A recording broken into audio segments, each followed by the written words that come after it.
Hi, everyone. This is Danielle Pletka. We are playing an In Case You Missed It podcast from last year on the question that would be on everybody's lips if Donald Trump weren't actually on everybody's lips instead. And that is the question of the Chinese app TikTok. Is it going to be banned? We think so, but it hasn't been banned yet. We had an outstanding interview with Klon Kitchen talking all about the app, everything it does, everything you need to be really afraid of, and the reasons you need to delete it right now. The reason that we're playing you an older podcast is because this is spring break week. Mark has been at his daughter's national hockey championships, and many of our guests have been away. So we'll be back at our regularly scheduled time next week. We're really looking forward to sharing an outstanding podcast with you. And in the meantime, for those of you who celebrate Passover, hope you have an enjoyable feast. And for those of you who celebrate Easter, very happy holidays. See you soon. This podcast is brought to you by the American Enterprise Institute. If you like what you hear, please subscribe, rate, review, and share. Thanks for listening. Here's our show. What in the hell's going on? What the hell is going on? What the hell is going on? I don't know what the hell he's talking about. You don't have to know what the hell is on it. What the hell's the matter with these guys? We don't know what's going on. What the hell's going on? Who in God's name knows what it's all about?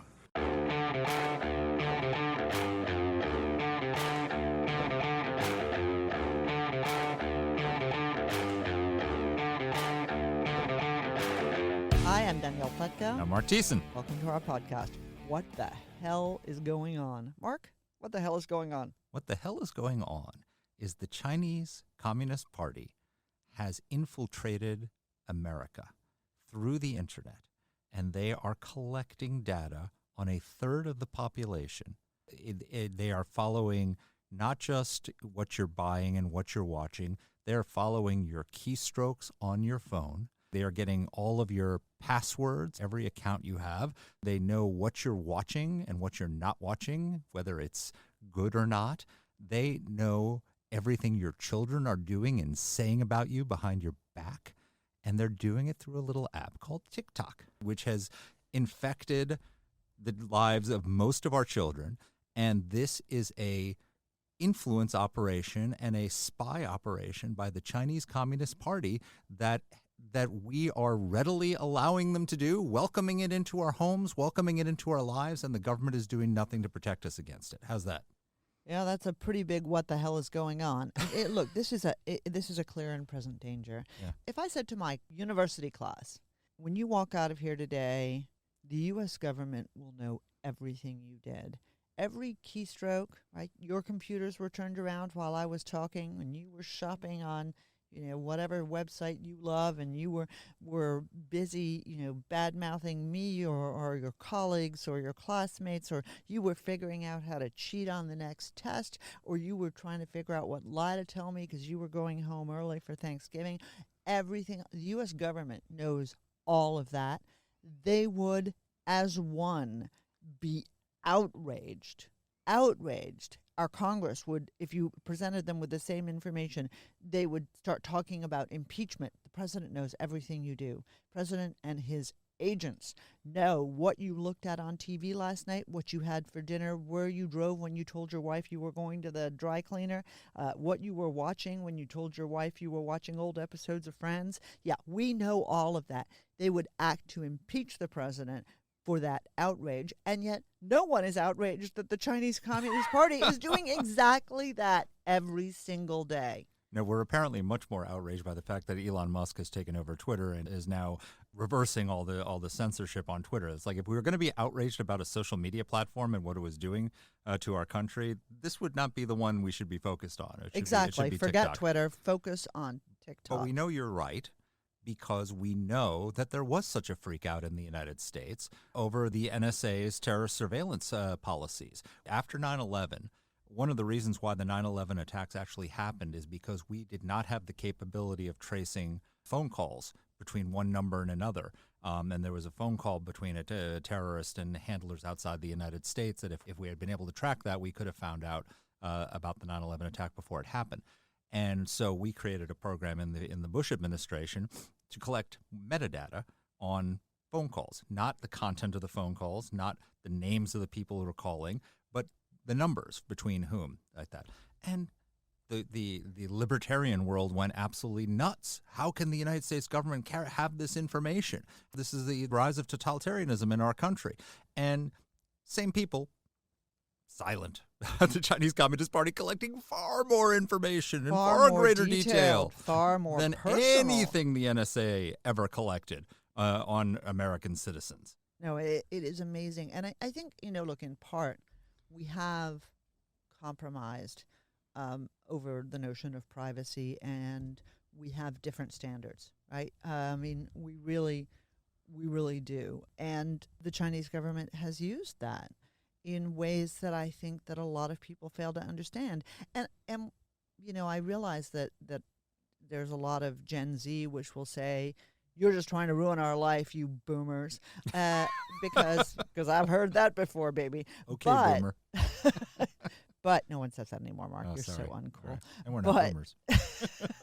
Honestly, what a disservice by the government whose foremost sworn duty is the national security, the safety of the American people, to simply sit by idly, and not even that, but to use this platform, as Joe Biden and the Democratic Party did, in order to advertise itself to influencers that they hoped would help get them elected in this midterm election. It's got to end. Yeah. And also remember the freak out over Facebook and Russian influence on Facebook, where we had an entire Mueller probe that looked into this influence operation. We had an intelligence community report on the Russian influence operations. And it pales in comparison to what the Chinese Communist Party is doing through TikTok. It's not even in the same class of operation. Right. And our unwillingness to paint the picture not simply for our own children here in Washington, D.C., whose hopes and dreams may be compromised by the Chinese, but to everybody in this country. If you have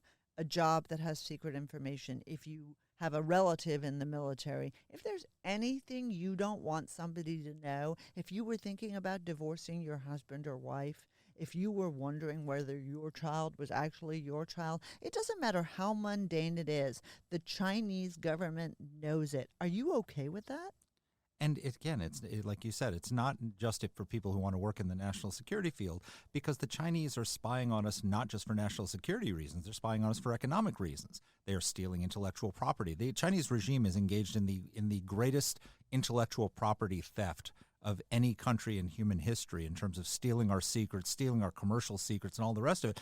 If you work in any industry in which they are interested and they want to steal it, they can get any information that if you're using TikTok. And what's important is it's not just while you're using the app. On your phone, when you're using other apps, when you're using other things, they are now on your computer. Once they're in your phone, they're in everything in your house. Everything else, and they could steal whatever you know. And if they wanted to compromise you in order to get you to give them information they couldn't get that way, they can do that too. I don't think people appreciate the scope and scale of the infiltration that has taken place through this app. Right, but I also think that there are a lot of people like you and me, Mark, who pat ourselves on the back because we won't download TikTok because it's dangerous.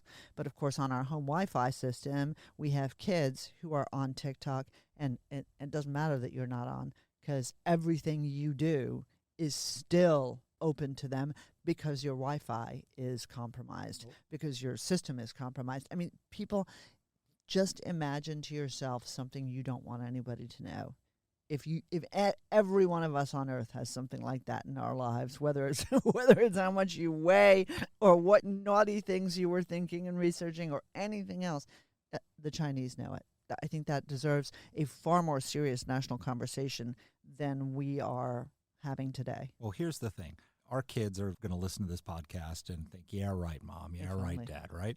And so are your kids who are listening. So we've brought somebody on who's, if you don't believe it, if you don't trust us, we've got an expert here who is going to walk you through exactly how pernicious this is. And I urge you to not only listen to this, but share this podcast with your teenage children so that they can understand just how bad this is, because we are going to peel back the onion and explain in vivid detail how pernicious this Chinese influence operation is in our country. So Klon Kitchen, I think this is the first time he's joined us, is a senior fellow here at AEI. He works on national security, defense tech, innovation, cybersecurity, artificial intelligence. So this is really his sweet spot. He was a director at the Heritage Foundation. Prior to joining AEI, he worked in the Senate. He worked at the NCTC, the National Counterterrorism Center on Cyber Strategy. He was the chair for national counterterrorism at NDU, the National Defense University. He worked at the CIA. He worked at the DIA. Geez, this guy can't hold down a job. Wow. Anyway, we're delighted to have him. Here's our interview. Lon, welcome to the podcast. Hey, great to be here. So glad to have you. So my daughter is going to hate this podcast because she is on TikTok all the time. But tell my daughter why she should be off TikTok. Okay. So, number one, I understand. TikTok as a social media app is very engaging. I mean, it is the fastest growing, number one downloaded social media app in the United States. There's currently 140 million monthly users, U.S. users of TikTok. So your daughter's not alone, and she doesn't need to feel strange about that. However, there are very real concerns associated with TikTok that most Americans aren't thinking about, but it's my job to think about. So let me describe the challenge, and then I'll make my best plea to your lovely young daughter about why she should change her habits. Or why we can take her choices away from her. That's your call. That's your Not call. me, the government. That's right. I'm banning Well, TikTok. that's true. So I will make that point in a second. Okay, Yeah. so the underlying problem. TikTok is not unique in the fact that it collects a lot of information about its users. Other social media apps use it, do the same thing. TikTok is peculiar in how much data it collects. I mean, it hoovers up a ton of data, and it's been broken down by a number of different cybersecurity and other folks to show that not only does it hoover up data, but interestingly, if you look at the back-end code, there are aspects of the way the app works that change if you try to enact greater security. So it's really peculiar. We're starting to learn more about that. Like what? Well, so without getting overly technical, if you start trying to mess with what's called the aspects of the DNS, it will actually throw switches in how it operates in a way to obfuscate where some of that data is going and how it's being collected. Wow. But all that, it's kind of creepy, but that's not peculiar or unique to TikTok. What is that TikTok is owned by a Chinese company, and that's where the problem comes in. So ByteDance is a China-headquartered Chinese company. It is a massive company, and it's not just that it's Chinese and that we hate the Chinese or anything like that. It's that, the Chinese government I have a real problem with, and what they've done is they have passed a series of cybersecurity and national security laws that require every bit and byte of data that is collected, that is stored, that transits, or that in any other way touches a Chinese network to at least be made available to the Chinese government. And there's no getting out of that. There's no resisting that. If any company who tries to do otherwise will not be in business very long. So why does my daughter is 17. Yep. A lot of these young users are teenage girls who are making dance videos and all the rest of it. Why do they care if China? They're growing up in a world where they're not even expecting privacy in a lot of this stuff. Why do they care if the Chinese Communist Party has all their dance videos? So it's not just their dance videos, but there's layers of problem here. So we'll start with the individual, but I'm going to build up from there. So from an individual standpoint, it's not just your dance videos. It's all of your contacts. It's your GPS location. It's your online viewing and shopping habits. It's even your keyboard swipes and your off-app online habits. So, for example, TikTok knows what other websites you go to in your web browser, not just in TikTok. But then it's also tracking the key swipes when you're on those other websites. So, for example, if you log into, say, your bank website, and it is able to track your keyboard swipes when you're on that website, what do they know? Well, they know your username and they know your password.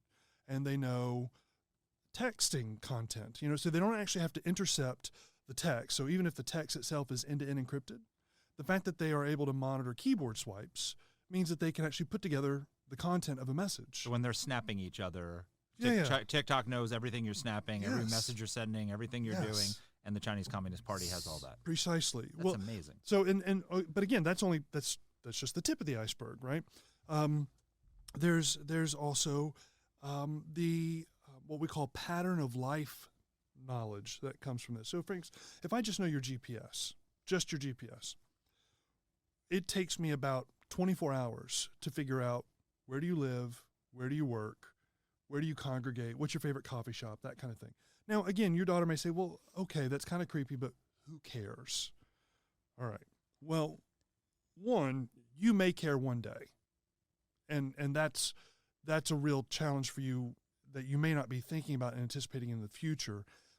Two, it helps them understand precisely how they want to target and influence you and everyone like you.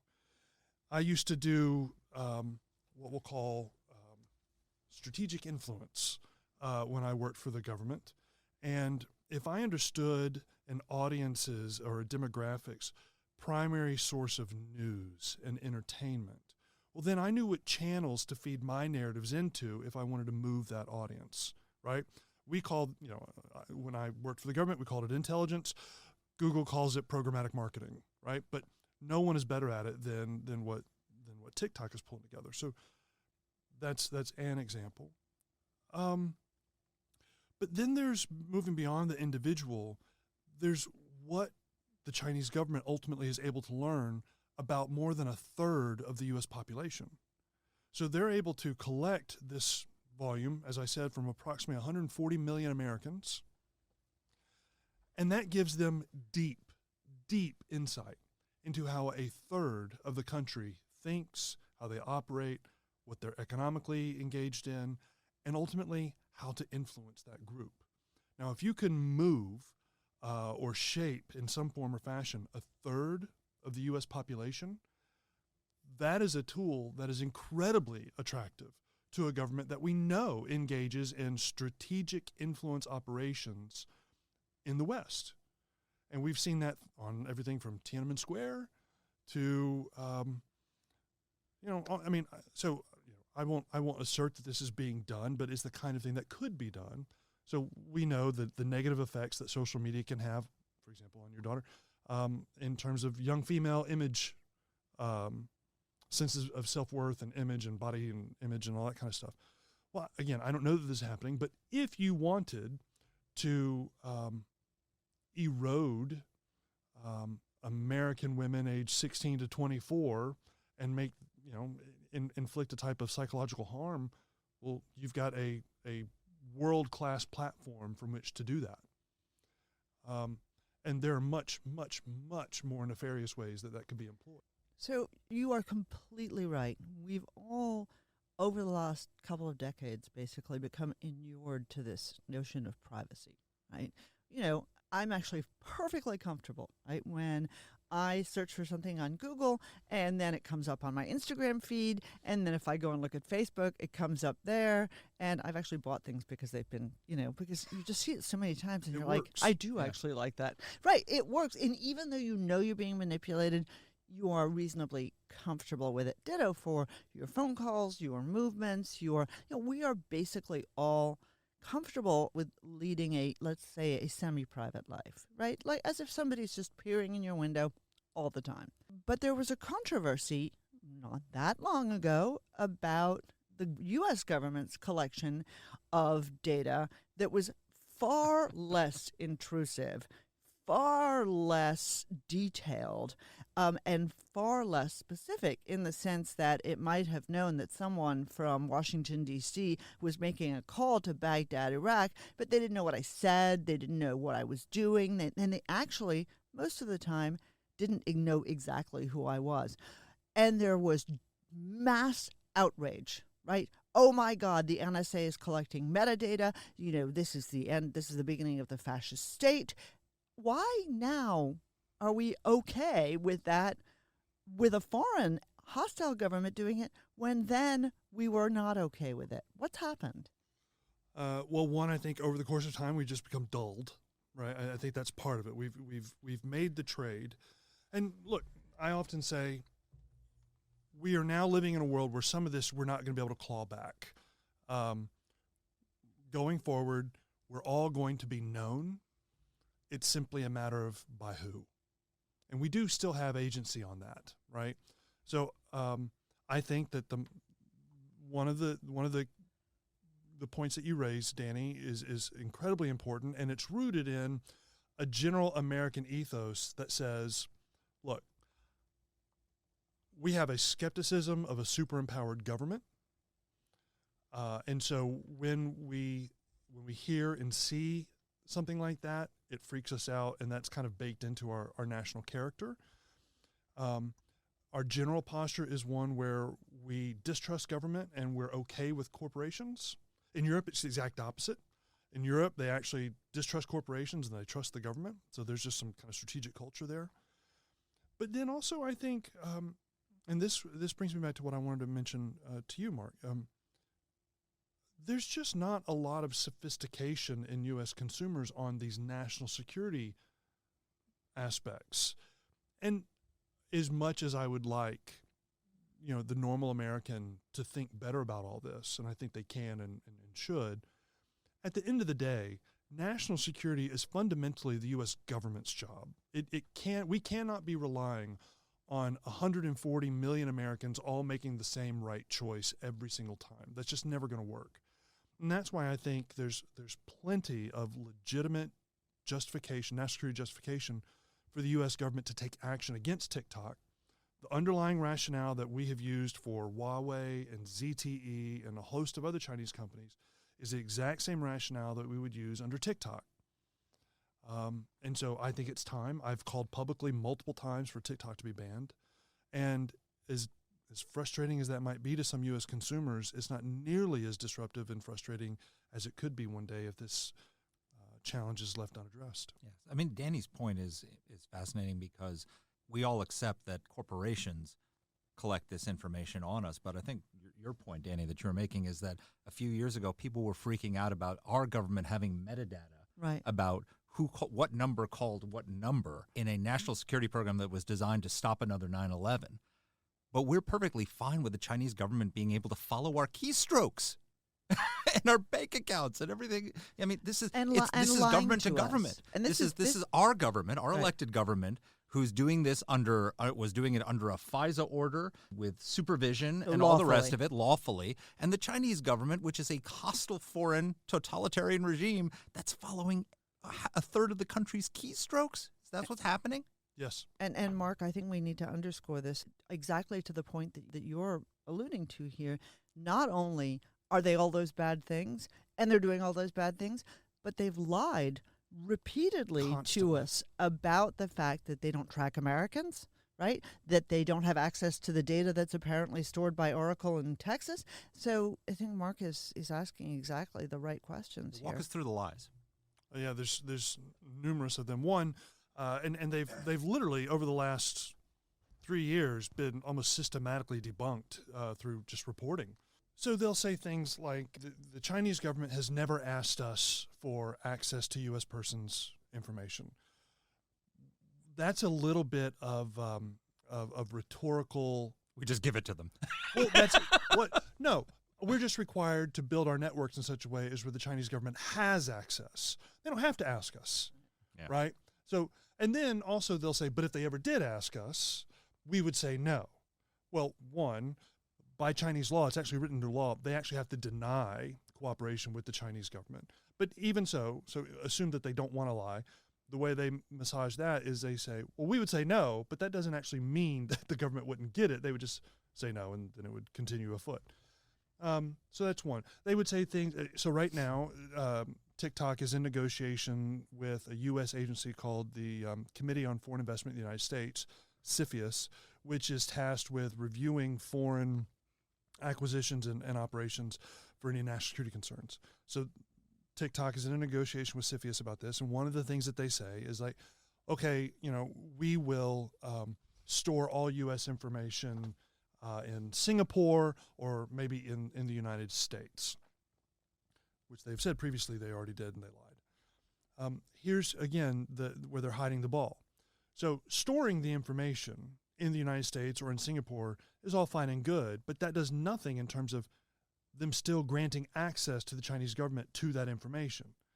The underlying challenge is that the majority of application development and management still happens in China with Chinese engineers. And it has to be that way, right? Because the Chinese government isn't going to let the crown jewel social media company be developed outside of China because it then loses that access. Well, if there is any type of digital bridge between that work and the application that's on American phones, well, then access is present, right? So in the same way that we get operating system updates pushed to our phones, right? That's how they keep them fresh. That's how they learn what we're doing, right? Okay, well, they're doing that with their apps. And so that means that there's that digital connection. And so if they can push an update or receive data flows back, which they absolutely have to do for the app to work, well, then you have that connection, and that's the problem. Do you understand how these pixels work? I mean, they're not the pixels in the normal sense that we think of them. In terms of the tracking pixels? Yeah. Yeah, I mean, so that's actually pretty common in social media. It's another way that this idea of programmatic marketing. It's a way of tracking. The best way to think about it is it's a kind of beacon that can be assigned to you and to your online actions. And I mean, it's one of many ways that we can be tracked. But it's across. outside the app, right? So Yes. it actually. So a lot of people, I think of, and I think my kids think this way as well. They think that when the app is closed, the app is closed, right? And the answer is no. The app's On never is shaking closed. his head. Yes. No, I'm shaking it no. Well, and to be honest with you, all you have to do is read the terms of service, right? Which who nobody does that? does. Who on earth has ever read the terms of service? All of our teenage see- children have read the terms of Well, but service. but here's my point on that. It's like, okay, fine, I understand why my teen doesn't do it. Congress, right? So anybody who wants to be, well, I know they don't even read. I got it. I don't read the legislation, much less the terms of service. Anyone who is actually serious about this doesn't have to do a lot of legwork, is my point. Yeah. Anyone who wants to verify anything that I'm asserting or claiming, you are literally opening your phone away and reading the terms of service to see 90% of what I'm talking about. This is not hidden.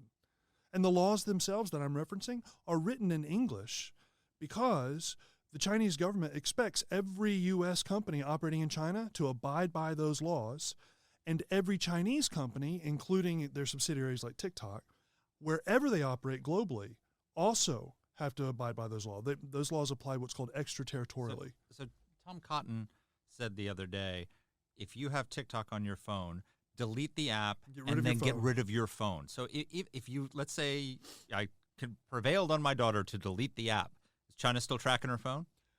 I mean, I would be satisfied if she just got rid of the app. I don't know. So here's the thing. Again, I come out of the intelligence community. If you were to go to the NSA and ask them, how would you like to build the world's most popular social media app and the #1 trending app in China? The NSA would say, yes, please. Right? Yeah. I mean, you're going to give me physical access to a couple billion phones in China? I'll do whatever it takes. I'll spend whatever it takes to make that happen. Yes, please. And if we did that, we would build it in such a way as to where we have what's called persistent access, regardless of whether that app got deleted or not. I mean, the government of the United Arab Emirates wanted access to its citizens and didn't want to ask for it, and so they built their own version of WhatsApp and pushed it out to their citizens. So, I mean, right, tried and true technique. And by the way, who's the fool here? Right, we are, not them. They're pursuing their national objectives. They're doing their job. Right. Yeah, I don't get mad at China for playing the game. I get mad at us for letting them win. So this is my question, though. Klon, you know, we're talking about this and you're educating us about some aspects of TikTok. But let's just take a step back for a second, okay? ZTE, Chinese telecom company, banned, right? Huawei, Chinese telecom company, banned. Both banned in the United States on ample evidence that they were all serving the Chinese government and spying on us. But there are other facts. Confucius societies at universities that are all about managing not simply Chinese nationals or Chinese ethnic students on university campuses, but all students on campus to tamp out pro-Taiwan sentiment, anti-China sentiment. But let's go further. There's also a fentanyl problem in this country. Now, I'm not going too far afield here. What's the number one source of fentanyl in this country? It is China, right? So we put all of these things together and innumerable other facts that I haven't laid out. Why hasn't this happened already? Why hasn't what happened? Why hasn't TikTok been banned already? So over the last, let's call it 5 years, there has clearly been a pivot in D.C. And I'll tell you where I started because I watched it. It was when I was still on Capitol Hill. What you had is in closed-door briefings, you had the national security community coming to, in my case, the Senate, and explaining how the U.S. military edge was eroding and how that erosion was actually picking up speed. And it was kind of an apples-to-apples comparison in terms of Chinese military capability versus U.S. military capability. That got policymakers' attention very quickly. So the national security side, so if you were a national security-focused policymaker, you started really thinking about that very carefully. That then started conversations about these broader problems that we began seeing with things like Huawei and ZTE. That then brought in policymakers who were focused on the economic side primarily, because the disruption that was caused in addressing those companies was significant. You know, when we took down Huawei, we took down the company that was poised to own 50% of the global 5G market, and so that was a big deal. And since then, it's been this slow migration of the policymaking community toward recognizing that what we actually face is a societal challenge from the Chinese government, that the Chinese government is leveraging every tool at its disposal to build its own influence and to increasingly manipulate U.S. policymakers and just foreign policymakers. I mean, you talk to Australians about Chinese manipulation. I mean, they're eat up with it, and they know it, and they're dealing with it. I think for a long time, Danny, to answer your question directly, one of the things that slowed us down was the undeniable economic intermingling between the United States and China. It's true. It's real. And if we were to address the problem that we've been discussing comprehensively, there's no avoiding very real disruption and pain. There just is. I mean, that is a problem. And so that has caused, I mean, you'll remember in the last administration, there was always, kind of these we'll call them tensions between the national security folks and the Treasury folks about how we were going to deal with China. Well, that's continued into this administration. But that argument's largely, the idea that something has to be done is now largely settled, and now it's a conversation about, well, okay, how far, how fast? I think that one of the best things that's helped that conversation has been Xi Jinping. His unrelenting aggressiveness, his inability, frankly, to manage the situation to what I would say would be his own advantage, has actually allowed us to kind of clarify the situation and has caused, fence sitters to have to kind of move. And I think we're in the middle of that right now. So let's talk a little bit about influence operations. We've talked about the spying and the keystrokes and all the rest of it. We just had a few years ago an absolute freak out about Russia using Facebook as an influence operation in the 2016 election, right? And having a president who was, a Russian agent because of it. Russian, exactly. Accusations that Donald Trump was a Russian agent and colluding with the Russians like that. TikTok is by far and away more influenced by Chinese Communist Party than Facebook ever was by Russia. For example, I just saw there was a story in the Washington Post that there are only 20 videos available with the hashtag Tiananmen Square on TikTok, most of which say it never happened. The massacre never happened. And I would venture to say, I haven't gone on to TikTok because I don't have it on my phone, but I venture if you wanted to follow the Chinese protests that are happening right now, you probably couldn't do it on TikTok. What is the danger of having a app that a third of our country is using, including most of our young people, many of whom are getting their news from TikTok, learning about public issues from TikTok, where the Chinese Communist Party controls what information they're getting.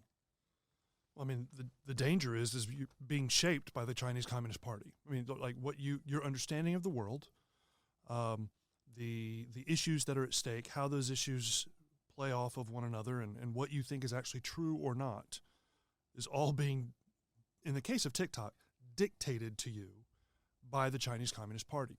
I mean, that's the thing. And again, I mentioned I used to do influence. TikTok and all of social media, they do not exist so that we can see cat videos. These are not social media companies in that sense. The cat videos are the catnip. Yeah. To get you to get it. These are marketing platforms. Yeah. Their purpose for existing is to capture and move audiences. That's why they make billions and billions and billions of dollars. Now, in one sense, I'm good with that, particularly in the American context, right? Okay, we're all making this choice, and it does serve us a purpose. But when we talk about the Chinese government, we just have to understand that we're dealing with, unfortunately, an inherently hostile foreign government who seeks to move our population in directions that are inevitably against our own interests and toward theirs. That's it. That's the summation of the problem. And again, I mentioned, in one sense, that's a rational choice by the CCP. Of course, I would use this capability. I want to amass and wield geopolitical influence. This is potentially the most powerful platform for geopolitical influence ever built, and it's mine. Yes, I'm going to use it. I'm going to leverage it. We have, as a society, and particularly policymakers, we have to understand that this is the world we live in. It's not going to change. This is where we are, and we either get sophisticated, or we're handing ourselves over to an enemy without even a fight. You've got the early 90s, entertaining ourselves to death. This is the very definition of that. Just to follow up on that, I was just looking at this story in The Guardian about the way China censors information on it. So, like, you could put up a video about the Chinese protests and put it out there. And according to The Guardian, the video would be censored in a way that you could still see the video. They don't actually take it down, but no one else can see it. They'll quarantine your video. And you don't know. And you don't know it. Right. So you're looking at your video, and maybe a few of your friends might see it or something like that, and you can see it, so it's still there. But no one else is able to see it. So it seems like an incredibly sophisticated censorship operation. And it's even more than that, because on occasion what they'll do is they'll artificially inflate the views so that you think it's gone viral. Oh, really? Wow. Yeah, no one's actually looking at your TikToks, Mark. Although maybe it would be the one thing that would maybe tempt me to get on TikTok is if there was some kind of dance video with you, Mark. That would be. Yeah. Okay, Mark. Now we know how to make this podcast go viral. That's right. So I have a comment, but then I also have a question. So it was fascinating to me. The U.S. government knows this. Donald Trump, inconstant is the nicest word we can use for him, decided to ban it, then decided to force them to sell it, then gave up on all of it. But Joe Biden, who must have access to the same information that we are talking about now and much, much more, invited in October 8 TikTok influencers to the White House. Well, and they've used TikTok for political advertising. Right. I mean, what the hell, if I may say so. I want to ask you about something important, because I think that part of what's gone wrong with the campaign to help people understand how pernicious TikTok is a failure to understand how the information is important. So I just want to think of a 16-year-old. Actually, a 16-year-old I know, not in my family, but a 16-year-old I know, who ordered a whole bunch of fake IDs.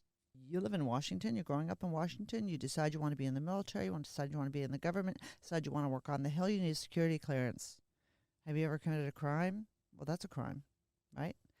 The Chinese government knows you've done it, but you've lied about it, because everybody lies about it, right? You watch porn, okay? Mostly boys, not girls. you end up in a position of responsibility. The Chinese know that about you. They have the power to blackmail you. It used to be that when you were in the government and you asked questions for security clearance, they would ask you, whether it is possible the foreign government has anything on you that they could use to control you. And the answer from 160 million people has to be, yeah, they do.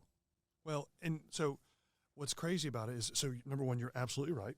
And that's what I mean previously by, in some sense, we're all going to be known, and there's no getting that back. And frankly, but not known in the sense that, I like Prada versus Versace. It's known in the sense that no. I used a slur against some minority. Now I didn't, but I mean, they'll know. So, and it's the U.S. government who's going to have to adjust to that new reality, because ultimately what that means is lowering the walls, because everybody's going to be so thoroughly compromised, which is really unfortunate, and that has its own risks. And we're going to lean on technology in terms of like real-time monitoring of people as a way of kind of trying to counteract that.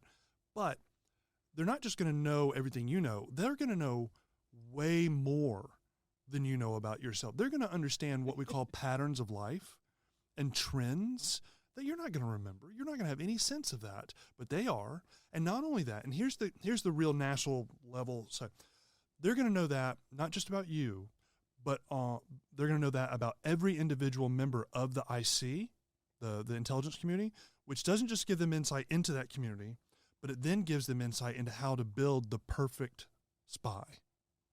They understand, okay, what's the legend that has like a 90% application success rate into the IC? Okay, now I know how to build that. Okay, what is the life that fits into the IC and it gets elevated up into the senior ranks? I can build that. I can use that. I can manipulate that. So as a guy like me, I think about like, I'm not going to burn this source. They're never going to get into the CIA because they watch porn. There's no way I'm burning that. What I'm going to do is I'm going to keep building that portfolio, and I'm going to help in every way that I can to make sure that person becomes the director of the China Center. And if I can move them with an invisible hand, I'll do that. But if it comes down to it and they become the national security advisor to the president one day, well then one day when we're at some kind of a diplomatic meeting, I'm going to have a one-off conversation and just give them a peek at the portfolio and let them know that they now work for me. Yeah, it's scary as hell. And people don't have the imagination. Remember what they said about 9/11, right? A failure of imagination. Yep. No, it's very, very, very true. But I mean, to the people who are never going to be the national security advisor, not going to join the IC, what's the danger of that? I mean, one of the things Danny's pointing out is this is just a difference in today's generation from our generation. Our generation, we grew up, we could do stupid things, and there's no record of it.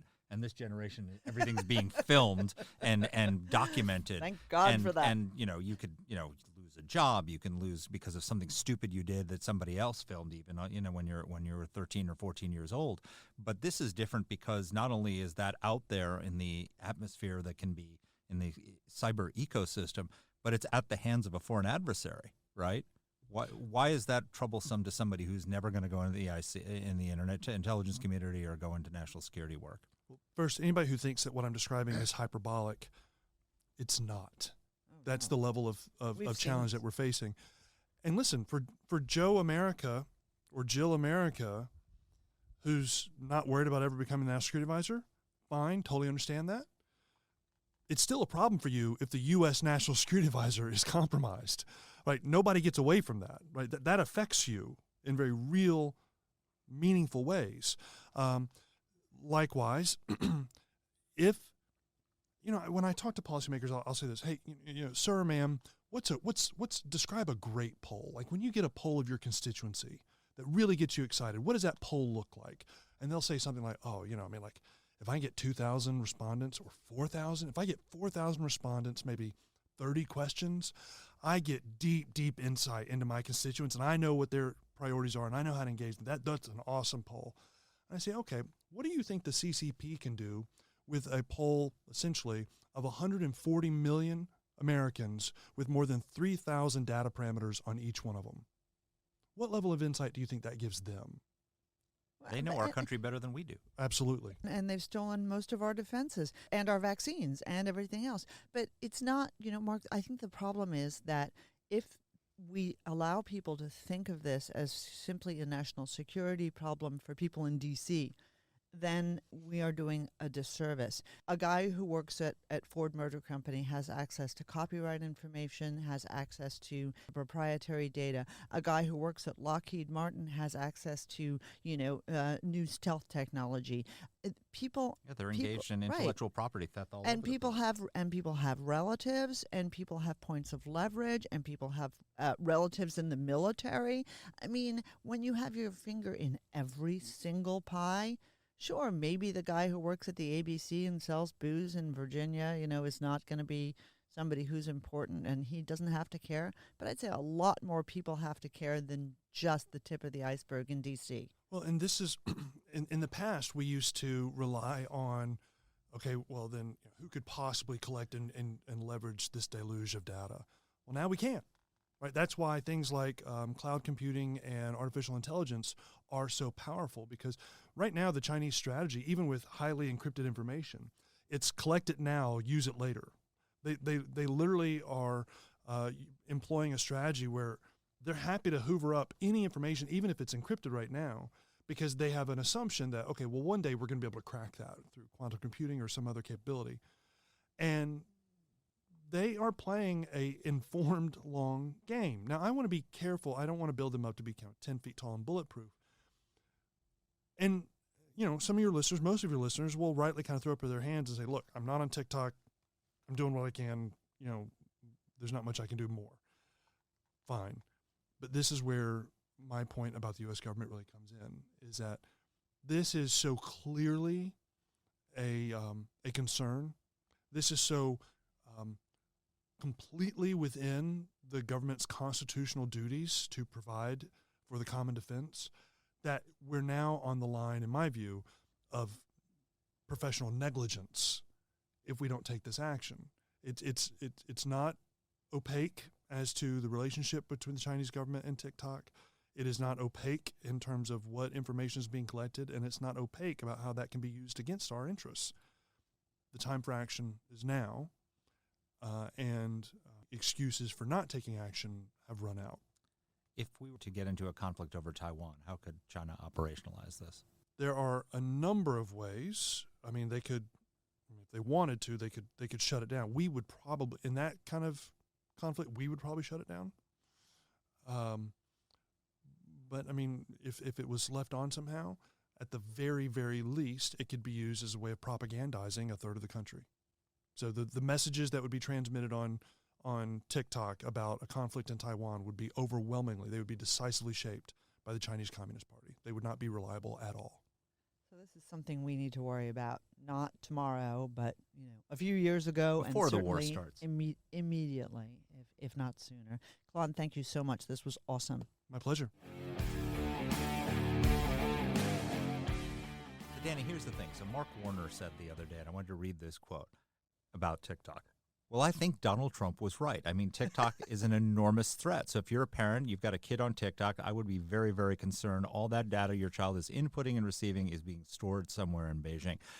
Danny, when Mark Warner, Democrat of Virginia, says the words Donald Trump was right, we know that there's a bipartisan consensus emerging on this, because they don't say that about a lot of things that Donald Trump was right about. Exactly. On the other hand, Mark, I've got to say, talk about dereliction of duty. Trump thought about it, but then didn't do it. Knowing all the evil things that TikTok is up to, didn't do it. Then Biden comes in, not only rescinds what few directives Donald Trump had on this question, but completely goes in the other direction and, opens up a committee to study this question.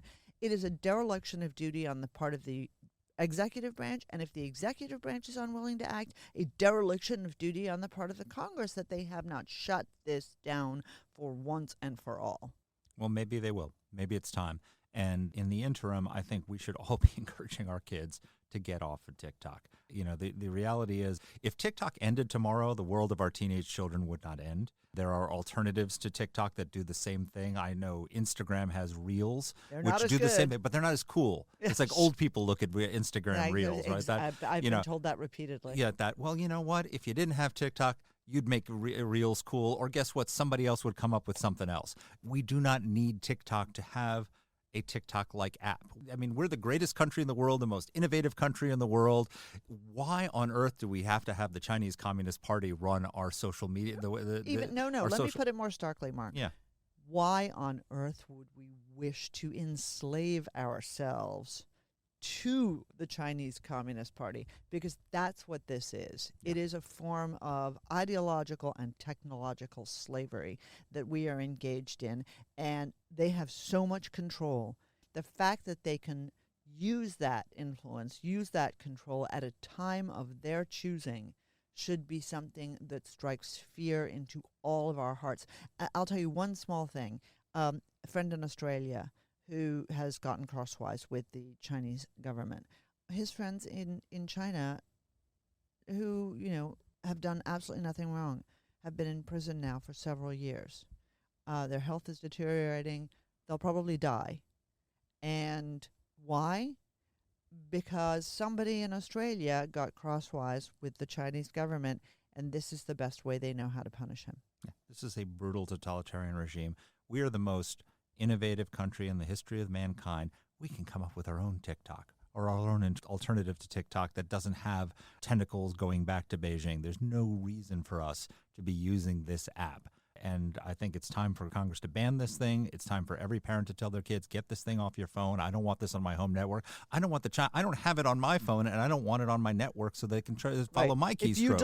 If you deleted Twitter because you hate Elon Musk, that goes 100 times over for TikTok. Amen. Thanks, folks, for listening. I hope you had a wonderful Thanksgiving with your families, with your friends, with your turkeys. The Chinese know everything you did and everything you ate because somebody in your house was on TikTok. I guarantee it. So let's keep what we do for Christmas out of their hands. Amen. Take care. Bye. Let us know what topics you'd like us to cover. You can get in touch with the show by emailing us at whatthehell@aei.org. Or you can reach us on Twitter. I'm at @dpletka. And I'm at Mark Thiessen. That's Mark with a C. Please rate and review the podcast. If you like the show, please subscribe, share it, comment on Apple Podcasts, or wherever you're listening to this. Thanks for listening.